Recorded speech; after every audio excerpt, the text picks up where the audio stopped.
Balik lagi di sebuah konten penting dan seperti biasa di hari Senin tanggal 23 Mei seperti minggu-minggu sebelumnya ada sari berita penting, berita-berita seputar pop culture. Jadi teman-teman udah follow Instagramnya sebuah konten penting atau belum? Kalau belum silahkan langsung aja, ada linknya di deskripsi ya. Langsung diklik, langsung di follow.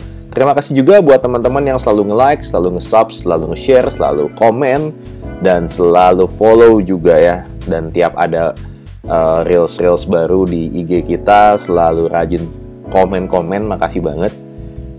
Jadi stay tune terus karena bakal banyak lagi konten-konten yang menarik dan penting tentunya buat teman-teman semua. Kita lanjut aja ke berita ya. Jadi ada beberapa berita terkait movie. Bukan berarti gue habis nonton film baru ya, tapi ada beberapa hal yang menarik kayaknya nih dalam seminggu belakangan.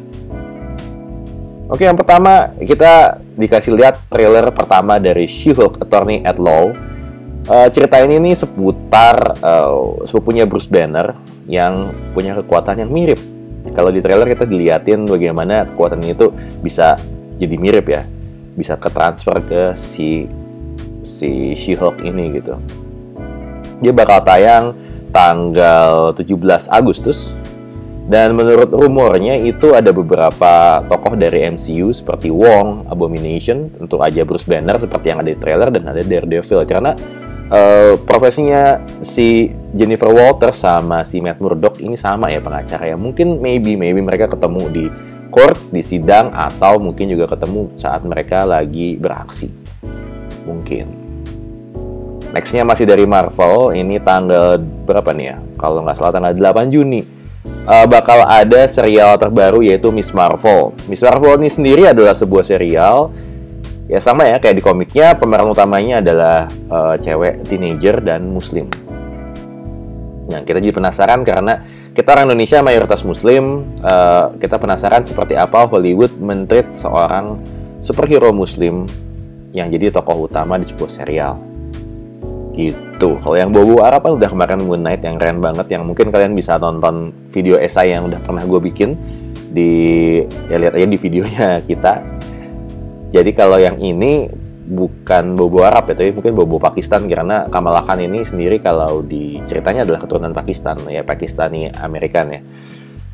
Penasaran gimana treatment tokoh utama muslim? Karena seperti kita tahu Bollywood zaman bahula gitu, zaman perang Teluk sering banget menjadikan tokoh muslim itu sebagai tokoh penjahat gitu.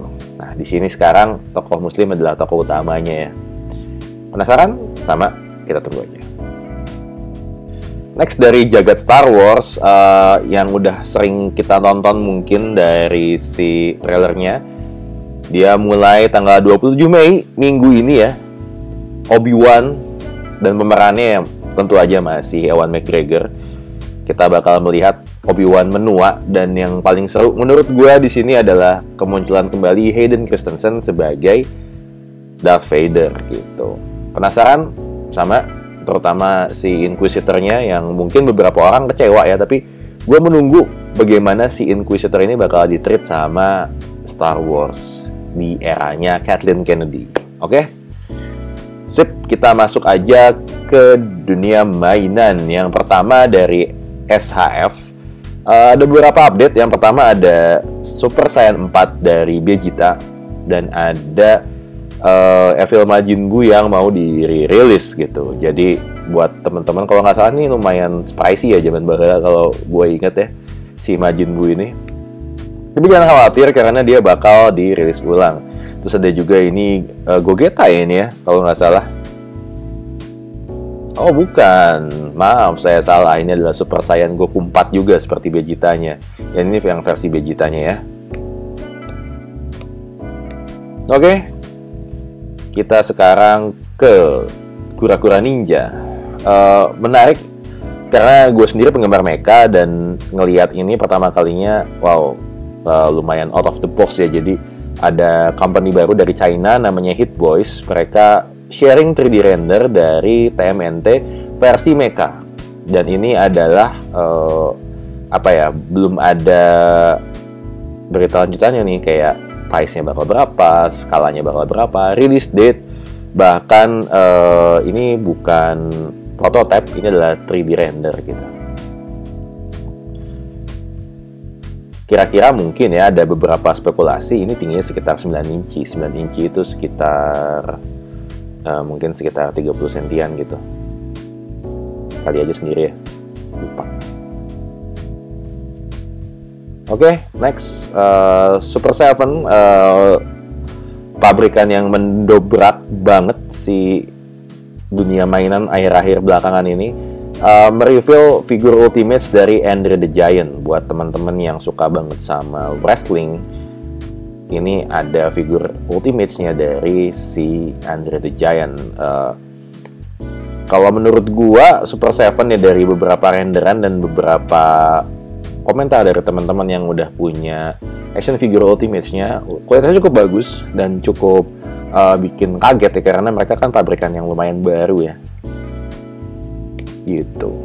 Atau apakah bisa jadi komplementer figur-figur WWF dari Mattel, atau mungkin bisa dipajang bareng sama SHF-nya figur-figur wrestling, we don't know yet. Mungkin kalau teman-teman nanti udah punya, bisa difoto bareng ya. Yang menggila dari Marvel, jadi kemarin seperti biasa Hasbro Post nih, kayaknya tiap minggu nih bikin ulah deh gitu ya. Dia ngasih beberapa update terbaru. Yang bikin gokil itu yang pertama adalah Sentinel ya. Jadi ada Sentinel retro figure gitu. Sayang sekali artikelnya nggak banyak, dan dia ada 2 pilihan kepala ya. Jadi ada kepala yang udah hancur, ada kepala yang masih bagus gitu. Buat yang suka bikin diorama, tapi dia retro ya. Kayaknya retro buat dipajang aja deh, bukan buat dibikin diorama atau di foto-foto gitu. Yang bikin lumayan menarik itu adalah kemunculan Marvel Legends-nya Japanese Spider-Man.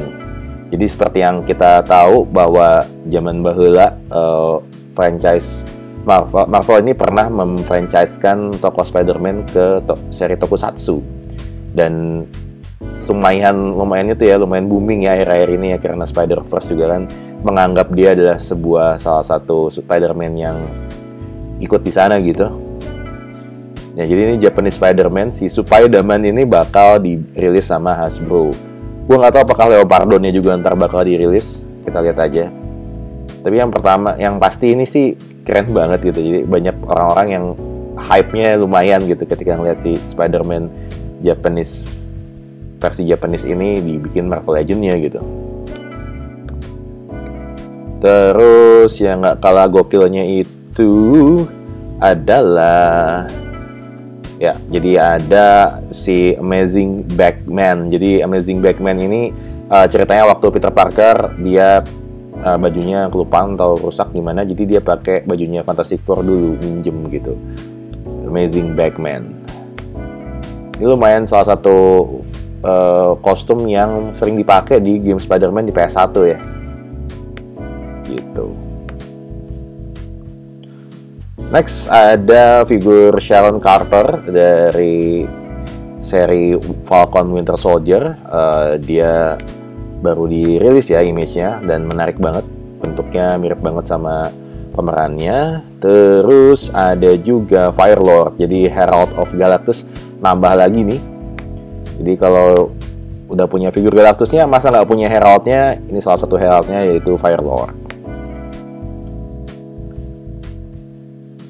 Terus juga ada dari War Machine ya, jadi dari ini pakai kart zaman dulu ya. Gue punya sih si kart yang model kayak gini, dan gue juga punya War Machine yang jadulnya. Harus kalian tahuin bahwa kart ini bagus banget dan ikonik banget, dan buat teman-teman yang suka banget sama serial animasi Iron Man zaman dulu, ini wajib banget sih menurut gue untuk dikoleksi. Gue sih nunggu musuh-musuhnya ya, musuh-musuh itu keren-keren banget sih. Lalu juga ada pack 4-in-1 kalau nggak salah ya, Mojo World ya. Jadi ada si beberapa tokoh, anjir gue lupa lagi namanya siapa, yang gue tahu cuman si Mojo World, Mojonya doang gitu. Oh, ada 4 tokoh di sini. Yang paling ditunggu orang-orang adalah Mojonya, karena Mojonya ini dulu adalah build a figure, tapi sekarang dirilis pack kayak gini. Biasanya ada beberapa yang emosi, tapi ya udahlah, yang penting lu punya kan. Yang nggak disangka-sangka adalah kebiasaan Marvel Legends kalau bikin tokoh itu, bikin mainan itu kadang-kadang nggak ketebak ya. Jadi mereka bikin Marvel Legend dengan packing 60s 90s, kok 60s 90s sih, 9 ya, sorry salah, 90s animated series itu adalah Morph, which is tokoh Morph itu kayaknya jarang orang yang kenal zaman sekarang, tapi ya udahlah, terserah mereka. Next dari McFarlane, jadi McFarlane ini bikin heboh lagi dengan page puncher-nya yang kita pikir adalah cuma lini figur-figur yang mini-mini, ternyata ada yang lebih detail dan 7 inci gitu. Jadi nggak tahu kenapa kalian produktif banget ya McFarlane. Kalau kalian ngerasa bahwa kami ini semua bakal ngabisin duitnya ke lu, mungkin lu bener, ada benernya juga, karena menurut gua sih Batman-nya keren banget sculpt-nya, dan yang paling orang tunggu-tunggu bukan Batman, bukan Black Adam, bukan Superman, yaitu John Constantine. Jadi ya oke lah gitu. Gue penasaran pengen beli John Constantine-nya, tapi gue tuh selalu punya kalau koleksi mainan tuh selalu kayaknya gue baru lengkap tuh kalau udah koleksi ini, dan gue nggak bisa koleksi figur itu berdiri sendiri gitu. Jadi ya entahlah. Ya masih dari McFarlane juga buat gamer-gamer yang suka Doom. Jadi ada 3 figur Doom yang dirilis ya, si varian dari Doom Slayer-nya. Yang paling kiri itu yang klasik, terus yang Astro Slayer yang kanan itu eksklusif di BBTS gitu. Nah kalau yang Ember Slayer yang tengah itu Mass Retail gitu. Jadi kalau yang main gamenya dari zaman baheula mungkin bakal relate banget sama figur yang paling kiri. Jadi mungkin beli ya. Gue sendiri gak main Doom, jadi bodo amat. Dan gue akan langsung ke berita lainnya. Nah ini salah satu DX yang menurut gue paling bagus. Jadi ini adalah DX Don Oni Taijin dari serial Don Brothers ya, Tokusatsu Sentai. Yang paling terbaru ya. Temanya itu kayaknya susah banget diadaptasi ke Power Ranger karena temanya Momotaro. Dan ini keren banget karena dia selain hanya dulu kan bisa digatai doang ya, dan nggak posable gitu, nggak ada artikulasinya yang bagus. Nah, si DX Oni Taijin ini artikulasinya bagus banget gitu.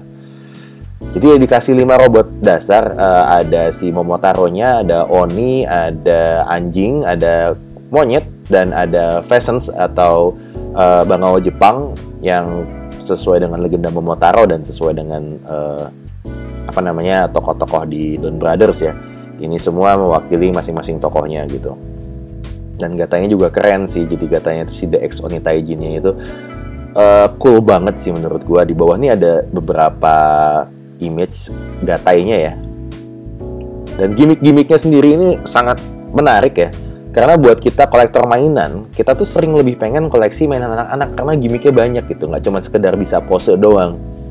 Kalau mainan dewasa tuh kan biasanya oke lah, sculpt-nya bagus, terus posenya juga keren, dan segala macamnya. Cuman kurang gimmick, kurang kayak peluru yang bisa ditembakin, atau yang kalau kayak gini itu ada gimmick dimana ketika si topinya dipakein di kepalanya akan muncul lambang Peach dari Don Brothers gitu. Dan ini keren banget sih menurut gue ya. Mainan anak-anak seharusnya memang fun kayak gini gitu, supaya kita juga yang dewasa bisa beli gitu.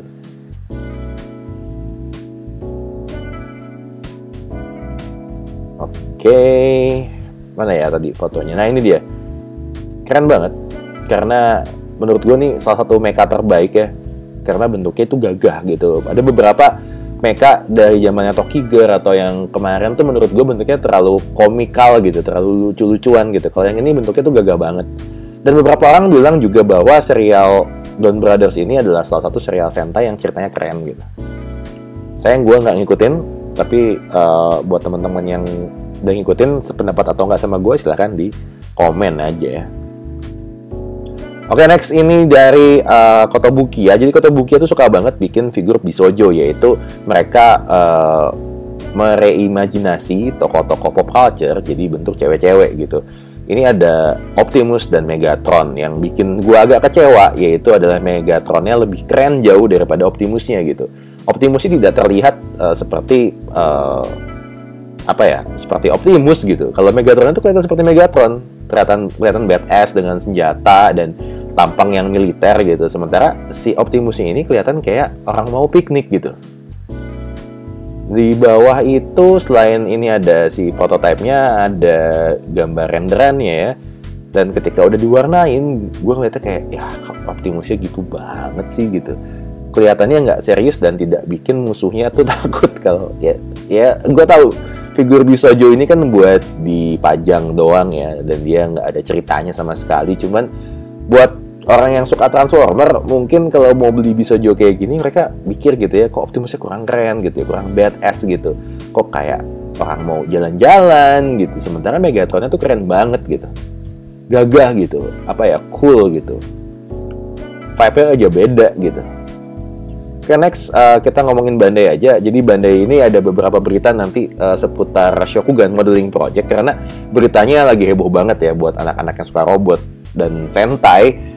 Jadi ada namanya SMP Alternative Destiny. Jadi si bentuk robotnya si Lifeman itu dibikin jadi ala-ala keren gitu. Mungkin kalau di Super Robot itu di Infinitism ya, ini bentuknya jadi lebih keren gitu. Jadi yang suka robot jadul di reimajinasi jadi bentuk yang lebih badass zaman sekarang banget, quote unquote gitu, mungkin bisa dipertimbangkan buat beli, mungkin ya.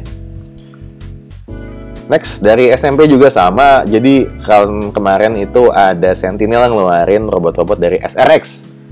Sekarang Bandai juga ngeluarin berita bahwa mereka mau ngeluarin Mokit R1, Ergan, R2, dan R3 dan bisa gatai. Orang yang suka SRX pasti puas ya ngeliat ini ya. Pasti pengen beli semuanya kan.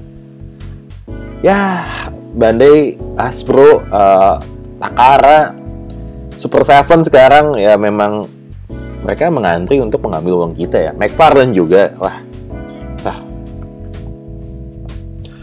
Bandai lagi ya. Ini SMP juga ya, yaitu Might Gain.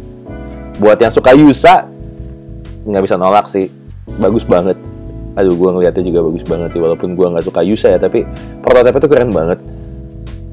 Dan seri Yusa itu kemungkinan dia bisa digatai-gatai. Itu gimmick yang menarik gitu. Kalau di SMP itu. Ini juga sama ya, kalau yang ini buat yang suka Sentai juga, kalau suka Go Ranger, kayaknya mereka bakal bikin terus-terusan deh robot-robot Go Ranger ini. Nah, ini yang menarik adalah mereka bisa gatai. Jadi gimmick gatainya itu bikin kita mau jadi kompletis gitu.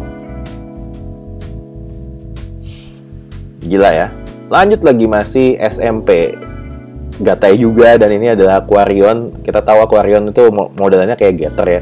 Dia bisa gatai 3 pesawat dengan bentuk yang ajaib, dan gilanya adalah Bandai bikin ini bisa punya gimmick gatai 3 pesawat. Ini pada prototipenya dan ada beberapa image-nya, pasti bikin ngiler. Lihat bagaimana mereka mendesain, bahkan stand-nya pun didesain dengan baik. Ini adalah gambar gatainya. Cukup show accurate bukan? Ya kan? See, this is very nice. Menurut gue ini very nice banget ya. Jadi kalau kita mau bisa pajang dalam 3 mode, kita harus beli 3 pesawatnya sekaligus. 3 kali gitu. Jadi beli yang 1, beli yang 2, beli yang 3, terus kali 3 supaya bisa di swap. Ini milking namanya. Satunya 3.300 yen. Kalau kita beli buat 1 set itu bisa habis 1 juta ya. Terus kita multiply 3 juta. Mokit 3 juta. Oke, mantap. Ini adalah High Metal R Macro Zero VF0S. Kelihatannya dia bisa berubah ya. Cuma ini baru teasernya doang. Yang gue tahu sih, teman-teman yang demen Macross itu orang-orang yang nggak takut buat ngeluarin duit lebih buat koleksi Macross. Jadi siap-siap aja. Yang terakhir, ini dari Gundam. Jadi keluar robot dan masih versi anime dari Gundam Ariel. Gundam Ariel ini adalah mecha utamanya dari serial Gundam yang bakal tayang, yang paling baru ya. Mokitnya sendiri belum ada beritanya, jadi ditunggu aja buat yang nunggu Mokitnya, karena kita semua tahu bahwa Gundam sama dengan Mokit, ya kan? Kalau yang nggak setuju silahkan komen. Kalau buat gua, Gundam itu Mokit utamanya ya. Kalau rodanya, kalau figur-figur yang lain itu pelengkap doang. Biasanya orang-orang lengkapin kalau mereka nggak punya Mokitnya, atau males ngerakit, beli robot Damashi. Biasanya kayak gitu. Kalau yang nggak setuju silahkan komen aja, kita diskusi. Dan kita biasain kalau punya beda pendapat, terutama di dunia mainan ya, yang gue sering banget melihat kita saling gontok-gontokan, baik di grup WhatsApp, grup Facebook, di komen Instagram, maupun mungkin di Discord. Biasanya kita punya beda pendapat yang nggak usah saling menurut gue sih kayaknya lucu banget untuk hobi aja sampai berantem karena beda pendapat, padahal kan hobi buat dinikmatin, bener nggak? Oke, mungkin segitu dulu aja untuk sebuah konten penting di seri berita penting tanggal 23 Mei 2022 buat Senin ini. Terima kasih sekali lagi buat yang udah nonton, buat yang udah like, buat yang udah share, buat yang udah komen, buat yang udah subscribe. Terima kasih banget. Dan juga jangan lupa follow Instagram kita ya, ada linknya di bawah seperti biasa. Dan nantikan update-update terbaru dari sebuah konten penting di YouTube dan Instagram. Thank you semua. Sekali lagi terima kasih udah nonton. Baby Pratomo signing out. Bye.